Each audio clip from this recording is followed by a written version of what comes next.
Nabalitaan nyo na ba itong pinakabagong resto sa Bulacan? Na sa lahat ata ng nakaiinang ko, ito na yung may pinakamurang pork ribs. Dahil sa halagang 159 lang, meron ka ng malaking pork ribs at may kasama pa yung rice at side dish. Bukod pa nga sa mura, napakalambot nito at sobrang lasa hanggang loob na hindi tinipid yung timpla, kaya buto na lang talaga yung ititira mo. At napag-alaman natin na itong resto pala na to, nakilala sa South Luzon na nagsimula lang sa pagbebenta online hanggang sa nagkaroon sila ng physical store at unti-unti dumami hanggang sa makarating na sila dito sa probinsya ng Bulacan.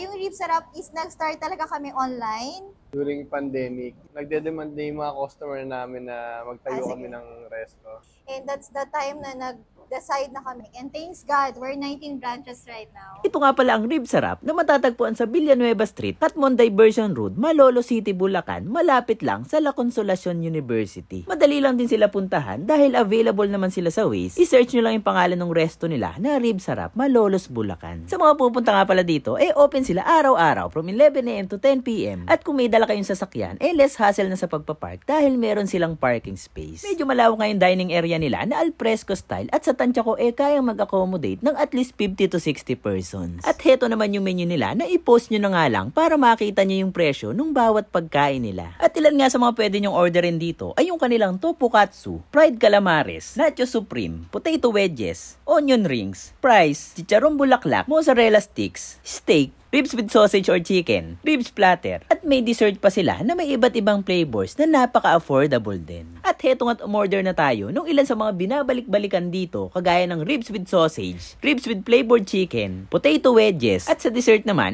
strawberry cheesecake at blueberry cheesecake. Bago pa man tayo kumain, nag-interview muna tayo ng customer na nakasabay natin dito. Ayan, nashock ako kasi dapat ang i-order ko dalawa. Para sulit na, isang order pa lang, panalo na. Pakalambot, tsaka hindi siya maalat. Lahat perfect. At heto nga tayo naman ng titikim para magkaalaman na kung Rib Sarap nga ba talaga. Una ko na ang tinikman itong potato wedges na may umami at garlic flavor na perfect i-dip dun sa sauce na kasama nito na may pagka-sour cream yung lasa. Sinunod na nga natin yung pork ribs nila na sobrang lambot at kahit siguro walang ngipin, kaya tong nguyain. Sobrang malasa yung laman niya hanggang loob at napakalinamnam. May sineserve nga rin pala silang separate sauce na hindi overpower yung tamis-asim na lasa. Kaya naman sa presyo at lasa, bibigyan ko to ng 100/10. Sa sausage naman, may konting garlic and cheese flavor na medyo dry nga lang at mas okay siguro to kung meron siyang sariling dipping sauce. Masarap din itong flavored chicken nila, kaya must try din to pag pumunta kayo. Nagustuhan ko rin yung mga desserts nila na hindi sobrang tamis at may konting sipa ng asim mula dun sa mga fruit jam. Kaya para sa akin,